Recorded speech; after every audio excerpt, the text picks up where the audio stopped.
Black Feather Intuitive, and welcome to Divinely Decked Tarot and Oracle Reviews done Stacey style.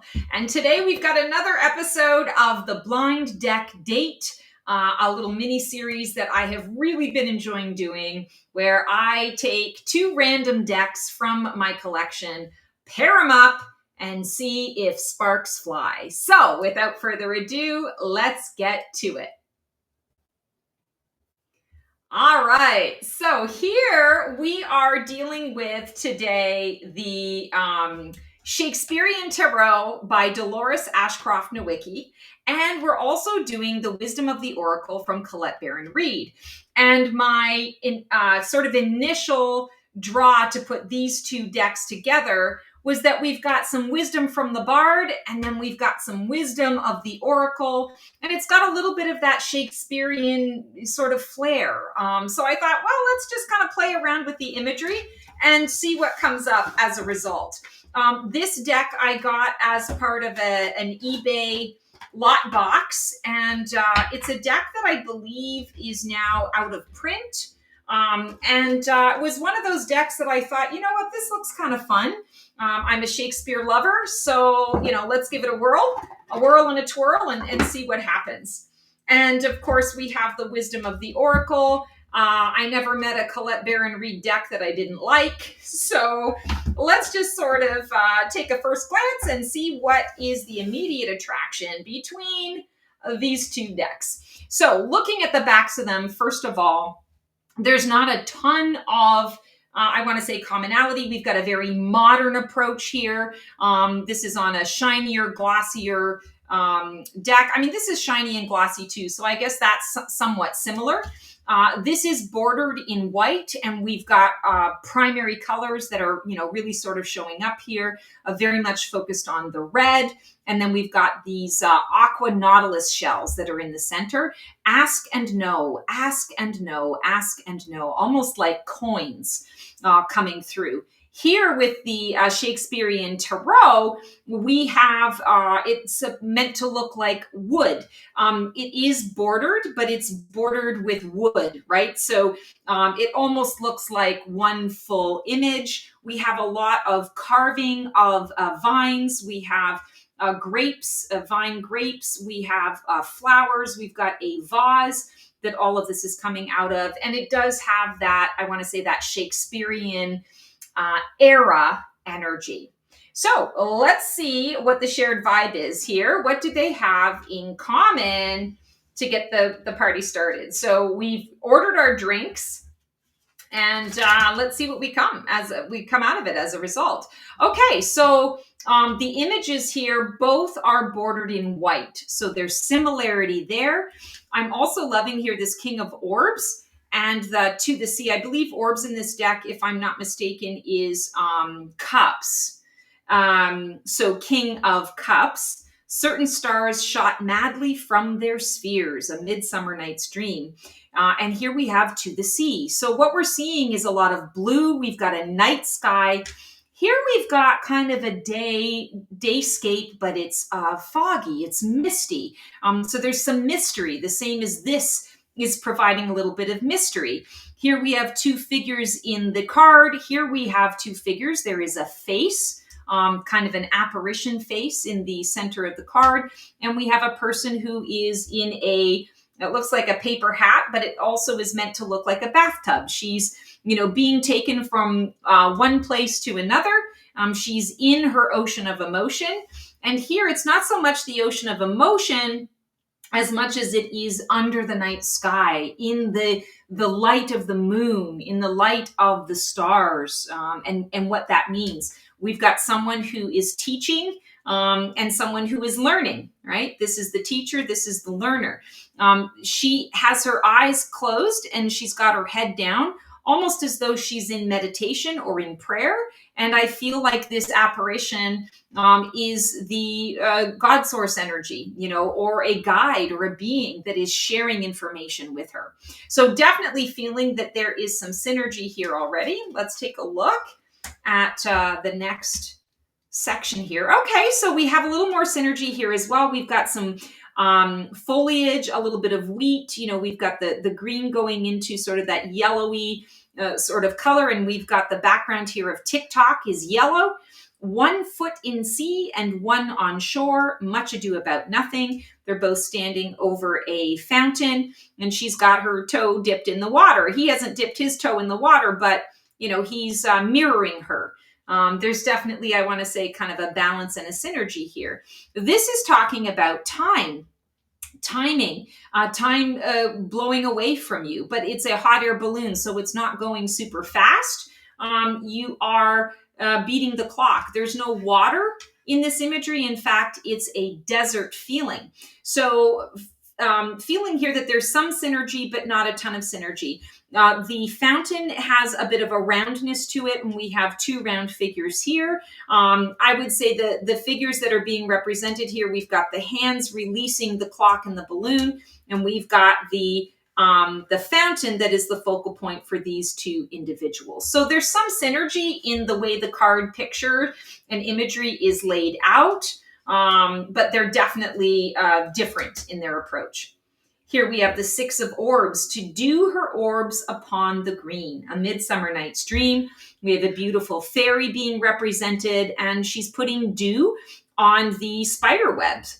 And I feel like it's the web of creation, creating things. And here we have 2 little polar bears, a mama and a baby polar bear, a leg up. The mama is giving the baby, a polar bear, a leg up. The mama is looking directly at us. The baby is looking at the mama. This figure is overseeing, I feel, this leg up to do her orbs upon the green. She's doing the work, and it's almost like she's teaching this being how to kind of do the work, right? Like, I see you. I understand that there is a connection here. Lots of white imagery. White is purity, a fresh start. And this is what this fairy is giving to the spider web, is a fresh start, a new beginning. So feeling that there's some synergy here, not a ton, but there's some synergy. 7 of orbs. Apparently it's an orb day today. 7 fair branches springing from one root, Richard II. And here we have poised, 48. So 2 figures in this card focused on I'm going to say this is like a tree of life or a family tree of sorts, a hierarchy of sorts. And here we have a singular figure that is taking up the center of the card.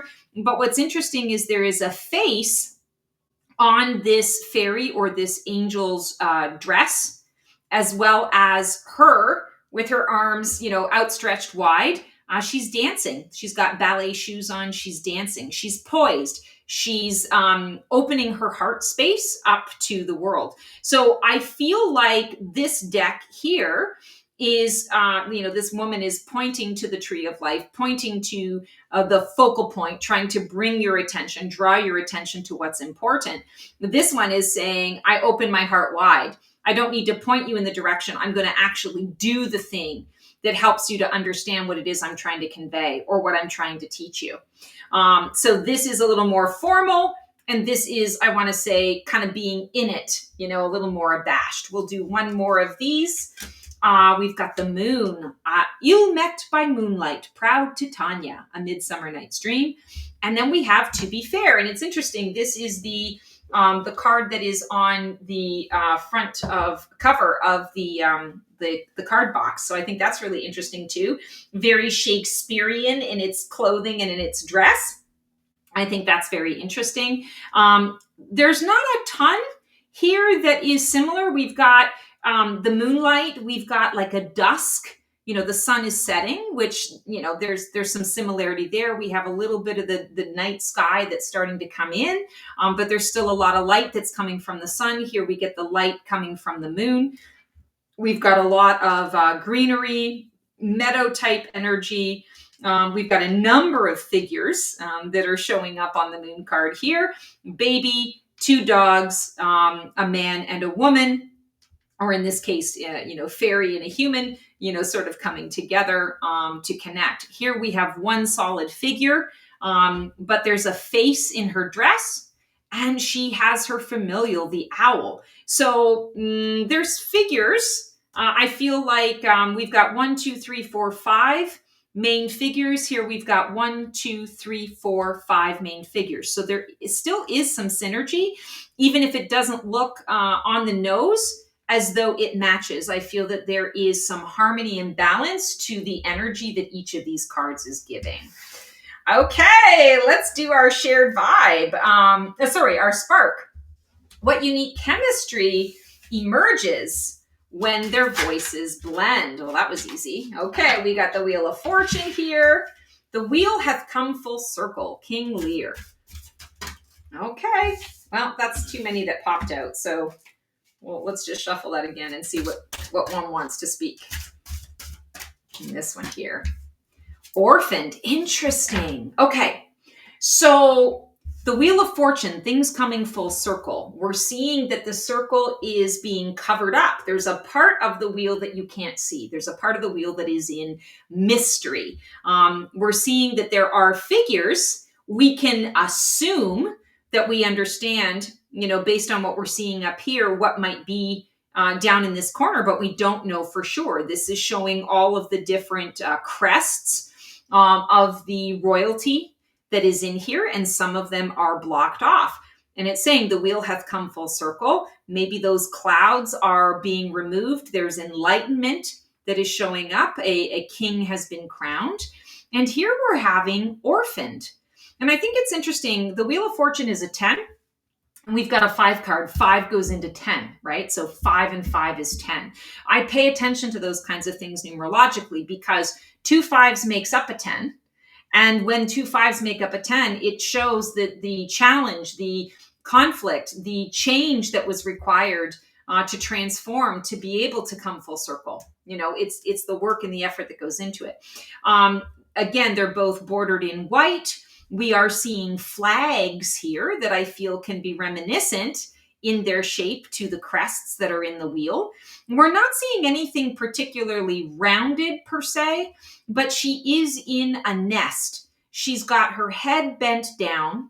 She's not feeling great. She's feeling like she's left behind, but there is sort of a bit of a roundness, a hint of roundness that is available. But when we are looking at it, when you think about it from the perspective of orphaned, being left alone, the wheel, there's so much that is here. There's synergy, there's harmony, there's a lot of resource, there's a lot to look at. And she's looking down. So she's feeling a little less than. I feel like what we're seeing here with the unique chemistry, that these two voices are kind of blending together, I feel like they're taking a very different approach. That royalty might be seeing this as a win, but this deck says, but look at the regular people. Look at the under the surface. Look at the not what's obvious and external. Let's look at what's under the surface, the subconscious energy of things. What has come full circle? You've maybe had to break free or heal from feeling orphaned in some way and in some capacity. So they're speaking to one another, but I feel like just looking at this, the unique spark is showing different perspectives. Each of the decks is going to bring something out. This deck is saying, hey, you're looking at it from one perspective, but you need to see it from all perspectives. There's more than just one focus. The clash. Where might their personalities challenge each other or cause tension? Okay, apparently we have 2 cards for the tarot. We have Lady of Crowns and Lord of Crowns. So Lady of Crowns, methought I sat in seat of majesty. So she's very stressed. This reminds me very much of, I want to say the 9 of Swords. We'll see if the 9 of Swords, if there's like a 9 of Swords card that comes up. And the Lord of Crowns, my due from thee is this imperial crown. Henry IV, part 2. Oh, that just flipped out. Co-create. Interesting. Okay. So feeling here with the clash, it's interesting that we have the Lord and the Lady. So, there's counterparts here that we're dealing with. They're both faced in, sort of the same direction. This one is on her own, but she's got her, the voices in her head. It's like, listen, hearing the voice of your mother in your head every time you're trying to make a decision. It's not necessarily the high voice. It's more the ego voice or somebody else's, scepter of doom that is stuck in your mind. And this individual is looking at a crown that he feels he can't touch. He feels distanced from this in some way. There's conflict in some way around this. They're both expressing conflict. The Oracle deck here, the wisdom of the Oracle, is coming through to say, okay, you're going through all of these things. You're very singularly focused. You're very isolated. You're feeling orphaned. But now it's time to open your eyes, to open your heart, to get outside. Both of these figures are indoors. Get outside. Go and co-create. Go and imagine. Break free of these crests. Break free a little bit of the obligation of what you're here to do, and make the decision to do this in a way that you want to do. Use the wisdom of the owl. Use the speed and the acuity of the cheetah to get where you're going, and understand that you are birthing something new. You're absolutely birthing something new. You have that potential. So I feel like in the clash, this deck is actually going to be a little more positive than this deck. This deck is going to put the positive spin on what this deck's energy is lacking. They're focusing on the situation at hand, the feelings, maybe a little bit dramatic. I mean, we are talking about the wisdom of the bard in theater. So it's being more dramatic. And this is being a little more, okay, we can be imaginative about where we're going, but we can be solutions focused.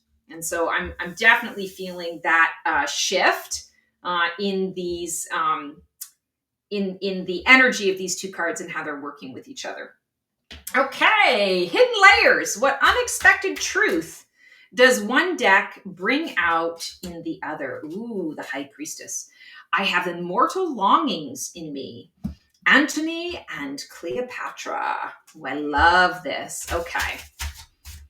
So I feel like this deck wants to be more than it is, like wants to be seen as more than it is. And let's see what we've got here. New life. Yes. So this deck, the hidden layers, this deck is going to listen to what this deck really wants. I have immortal longings. And this one says, okay, stretch, wake up, bring the dream to life. If you have those immortal longings, then tap into those immortal longings and do your best to actually bring them into the physical. Manifest, right? Co-create. This is what you can do. So I feel like the Oracle deck is really encouraging the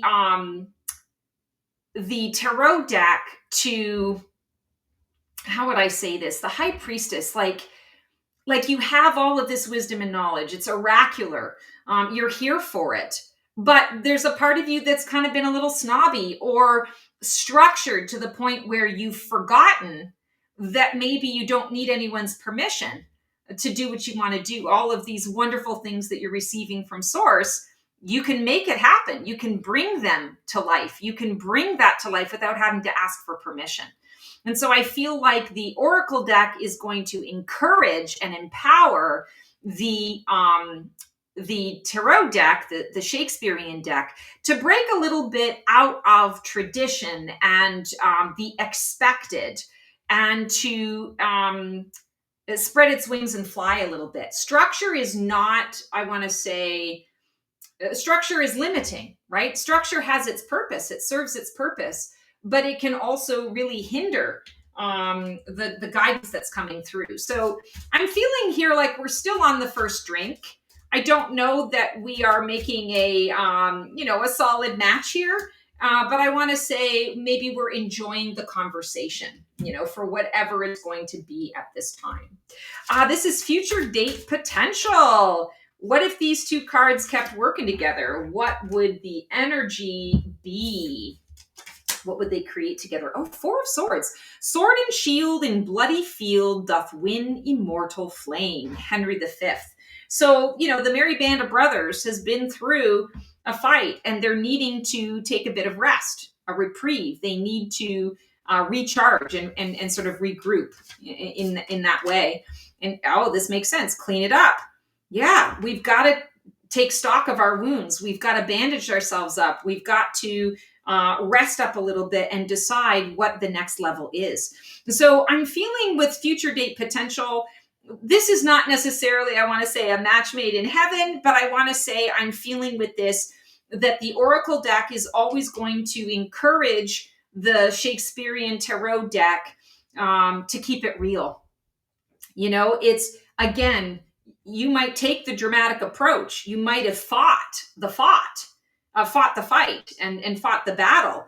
Now, this one says, okay, now take ownership for the choices that you've made and take time to clean it up. I feel like the Oracle deck is always going to make the Tarot deck accountable. So when you're doing a reading with this particular combination, the feeling here is that the Tarot, the Shakespearean Tarot, is going to acknowledge kind of the big feels that you have about the situation, the circumstance that you're asking about.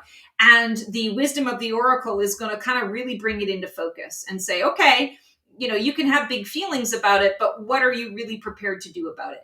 What needs to actually be done in order for you to be able to learn the lesson and move forward? And I feel like that's exactly what this is going to sort of present, which I think is really freaking cool.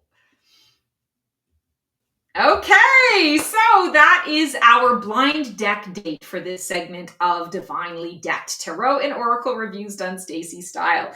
As always, it's such a pleasure to connect with you guys in this way and to share some of my crazy love and obsession for Tarot and Oracle. I hope you enjoyed this deck combination. Please start a dialogue with me. Put something in the comments about what you thought about this particular combination, these two decks, if you might have chosen a different deck. Would love to hear from you. Please like, subscribe, click the bell on my YouTube. Check in. I've got new content all the time. And check out my brand new join button. After 11 years, I'm finally able to offer memberships to help keep the conversation going and to help you go deeper into your transformation and your knowledge and awareness around all things metaphysical. Can't wait to connect with you guys then. Until we see each other for another episode, sending you lots of love and lots of support. We'll see you on the flip side and transform well. That's our show for today. I hope you enjoyed it. It was great to connect with you guys. Please like, subscribe, and comment for more content like this. And feel free to follow me on Blue Sky for even more content every single day. Can't wait to see you guys next week for another installment of Black Feather Couture, Divining the VIP Life.